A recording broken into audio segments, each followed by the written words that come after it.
Bueno, estamos aquí con Javier, CEO de Lean Finance, consultora de financiación para startups, entre otras muchas cosas que ahora nos contará él. Y en concreto nos interesábamos por toda la experiencia que tiene gestionando ICOs para emprendedores y ya de empresas consolidadas. Si es puntualizar algo, Javier, preséntate a ti y a tu empresa, que seguro que lo haces mejor que yo. Nada, básicamente, en línea con lo que has dicho, nos dedicamos a buscar financiación para empresas tecnológicas, ya pueden ser, o como has dicho, startups o una pyme tradicional, pero que tenga un modelo de negocio innovador, que utilice una manera diferente de competir. Y aparte de buscar esa financiación, pues también hacemos dirección financiera outsourcing, de tal manera que empresas que no pueden permitirse tener un director financiero en plantilla, pues les ayudamos a tomar las mejores decisiones desde el punto de vista de finanzas. ¿Qué rol tenían los ICOs dentro del portfolio de tus servicios? Habitualmente, como trabajamos eso en la dirección financiera outsourcing, trabajamos con un fee mensual, incluíamos dentro de ese fee la gestión de esa búsqueda de financiación, porque hasta entonces lo básico que había era ICO inversión, ICO liquidez, y se hacía de manera rápida a través del banco y tal. Con el COVID y con la crisis que esto ha provocado, la realidad es que el ICO ha tomado un papel más importante y la rapidez con que estas empresas necesitaban financiación y las características particulares de esta línea ICO, pues ha hecho que tenga un papel mucho más importante. Y se lo hemos ofrecido no solamente a los clientes con los que solemos trabajar, sino también a nuevos clientes que están buscando financiación rápida y en buenas condiciones. Aparte de los ICOs, si pudieses explicar un poco en concreto en qué consisten estos préstamos para terminar de aterrizar un poco la idea y el concepto. De acuerdo.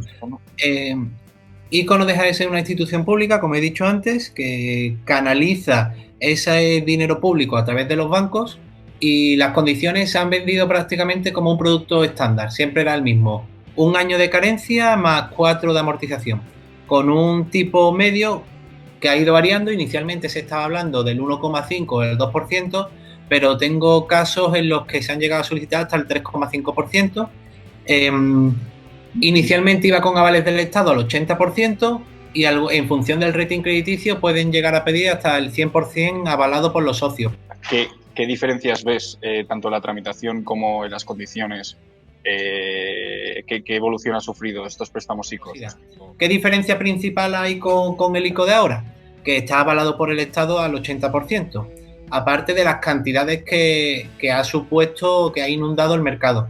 Nunca en el pasado se ha hablado de estas cantidades que rondan los 100.000 millones, y la realidad es que también el número de demandantes de ICO en el pasado era mucho más bajo con el número de demandantes de ICO actual.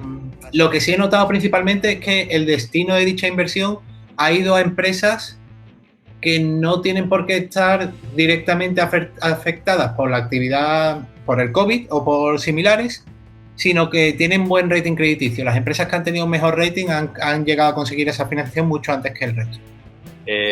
Básicamente estás comentando que no ha servido realmente, por mucho que lo hayan buscado, supongo, las pequeñas empresas de financiación para salir a flote por el tema del COVID, sino que ha servido como un instrumento más de financiación de toda la vida y que ha ido destinado a las empresas solventes. Efectivamente. Tu valoración entonces de esta medida económica de cara a superar la situación del COVID para las empresas, ¿tú dirías que ha cumplido, no? ¿Y dónde has visto un poco los fallos? Desde mi punto de vista, y es totalmente subjetivo, aquí hay la información disponible, pero en mi opinión no ha cumplido la función inicial, y me baso en el siguiente razonamiento, ¿vale? Hay, por ejemplo, 2 ratios principales por los que las empresas pueden recibir esa financiación. Una, por ejemplo, es la deuda neta entre el EBITDA y la otra es deuda neta entre fondos propios. Empresas que tienen buen rating crediticio suelen tener esos ratios bastante buenos, de tal manera que el banco, si ve que puede devolver el préstamo cómodamente antes de 5 años, va a darle el dinero antes que una empresa que esté directamente afectada por el COVID, que ofrece más incertidumbre. Como segundo punto, el banco está utilizando para deuda que ya tiene concedida al banco, tiene totalmente prohibido refinanciar, y eso no lo están incumpliendo. Lo que sí están haciendo es financiar en mejores condiciones a ese buen cliente de tal manera que sea capaz de devolver las cuotas de los préstamos que tiene anteriormente, de tal manera que baja la exposición bancaria respecto a ese cliente y todo el soporte o el riesgo se lo pasa al ICO. Es previsible que la tasa de morosidad del ICO en los próximos meses acabe aumentando. ¿Cuál entonces ha podido ser el acierto? Porque yo entiendo que al final concederle la explotación de unos fondos públicos a los bancos probablemente sí que te acerque la rapidez o te permita gestionarlo de manera mucho más rápida que a través de un instrumento de explotación público, porque al final ganas la capilaridad de que sean los bancos los que lo exploten, los que hagan el análisis del riesgo, los que canalicen todas esas peticiones y probablemente lleguen antes. Pero claro, limitas tu impacto social a nivel económico porque efectivamente se lo estás concediendo a una entidad privada que tiene que mirar por sus datos.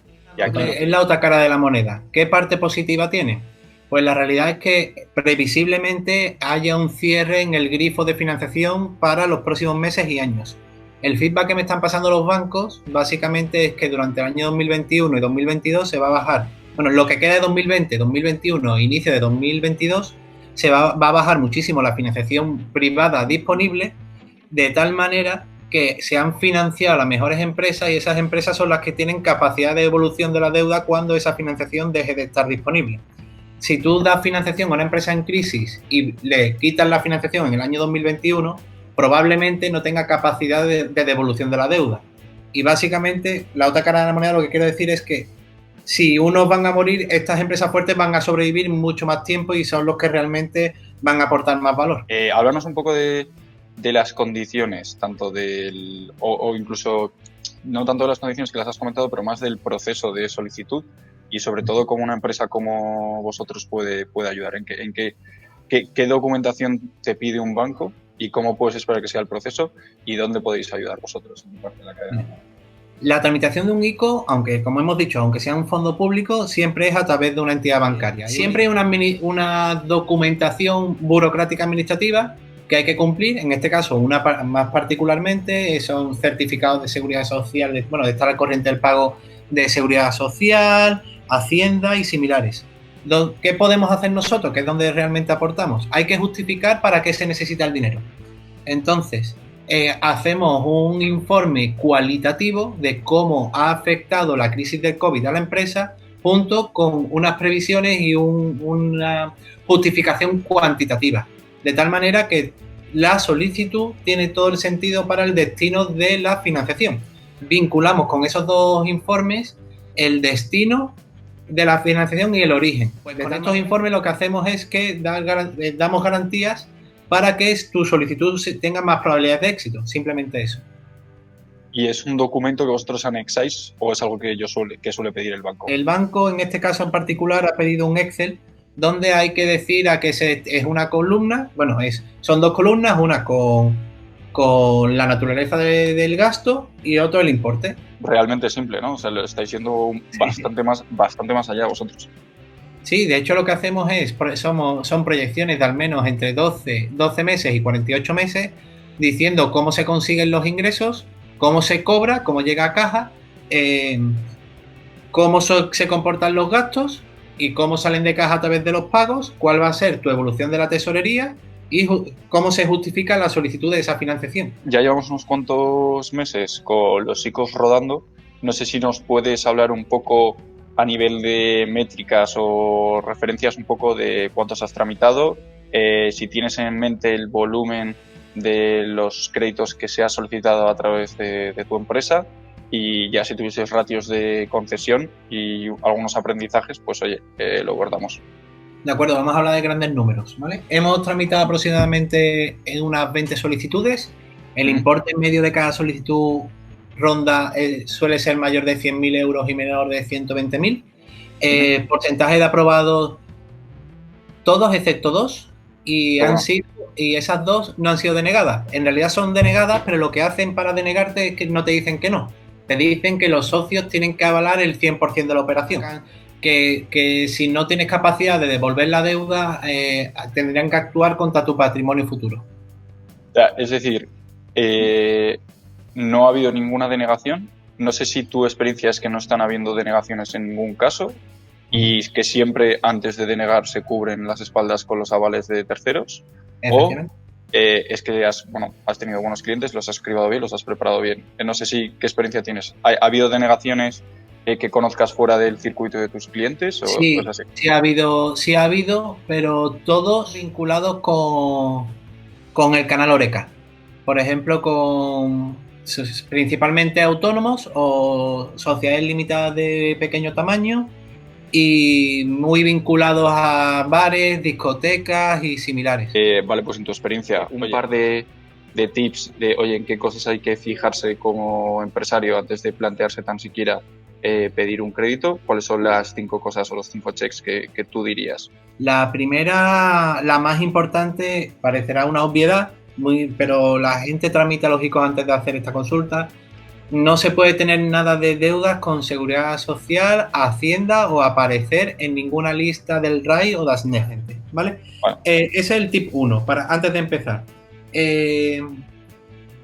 Segundo, justificar muy bien el destino de la inversión. Es decir, si tú vas a pedir 100.000 euros por redondear, que puedas justificarlo muy bien y que tengas trabajado unas proyecciones, no tiene que ser algo tremendamente sofisticado, pero sí algo que se vea trabajado para que cuando lo presentes en la entidad te puedan tomar en serio. Un tercer tip que yo tendría que hay que tener en cuenta es, si no puedes devolver, si tienes demasiada deuda, calcula antes si puedes devolverla a 5 años, que es lo que dura el préstamo. ¿Algún ratio en mente que pueda ayudarte a determinar cuál es la cantidad máxima que puedes pedir en ese sentido? Sí, según el ICO, el principal ratio, os voy a hablar de 3 ratios, ¿vale? Según el ICO no puedes pedir, que es el principal, ¿vale?, más del 25% de la facturación del año 2019. Ese es el máximo, ¿vale? Vamos a tomar eso como tope de referencia. Y ahora hay dos ratios importantes. Uno, deuda neta entre EBITDA. EBITDA, que básicamente para el que, si casi todo el mundo sabe lo que es, pero para quien no lo sepa, ¿vale?, que porque no todo el mundo tiene que saberlo, el EBITDA es como el margen directo de una cuenta de resultados, es como lo que realmente gana la empresa. Pues la deuda neta, es decir, lo que te queda por devolver al cierre del ejercicio de 2019, no puede ser más de 5 veces el EBITDA, ¿vale? Significa que puedes devolver la deuda neta, es decir, lo que ya tienes, más la solicitud al ICO en menos de 5 años. Eso es lo más importante. Y el último ratio sería deuda neta entre fondos propios. Siempre en un balance de situación hay una diferencia entre fondos propios, que es lo que ponen los accionistas, y el pasivo, que es dinero de tercero, es la forma de financiación. Pues la deuda neta no puede ser más de 3 veces el nivel de fondos propios a cierre de 2019. Y con estos 3 toca, pues eso, presentar la solicitud. Supongo que tener la contabilidad cerrada a 2019, no sé si ya están pidiendo marzo o bueno. Sí, cuando cierren te piden un avance o impuestos del primer trimestre, el 303, sobre todo el IVA y el IRPF. Pero básicamente tener la contabilidad lo más limpia posible también. Como conclusión, cerrar correctamente la contabilidad, preparar la inversión a partir de los ratios, asegurarte de que no estás en esas listas. Sí. Y supongo que armarte de valor y paciencia, o ahora tú sí que ves cómo ves la cosa, así como mensaje final. ¿Animas a los emprendedores a están las líneas cerradas, no están las líneas cerradas, que hay mucha controversia con esto? ¿Nos lanzamos a técnicos o no? Según han publicado este fin de semana, van a disponer la siguiente línea de 20.000 millones y durará aproximadamente, seguramente durará unos 10 días. Así que paciencia, porque aunque tú empieces a tramitar, por ejemplo, imaginemos que empezamos a tramitar mañana, ¿vale? Pues probablemente, aunque el banco te apruebe la solicitud en ICO está tardando entre 3 y 4 semanas en desembolsar. Así que una operación que está aprobada en mayo puedes cobrarla a finales de junio. Vale, pues yo creo que como mensaje final bastante bien. Yo creo que nos has dejado las cosas bastante claras. Muchísimas gracias por tu tiempo y tu sabiduría en cuanto a la financiación. Espero que hayas aclarado la mente de unos cuantos emprendedores y a ver si conseguimos entre todos solventar esta situación y salir a flote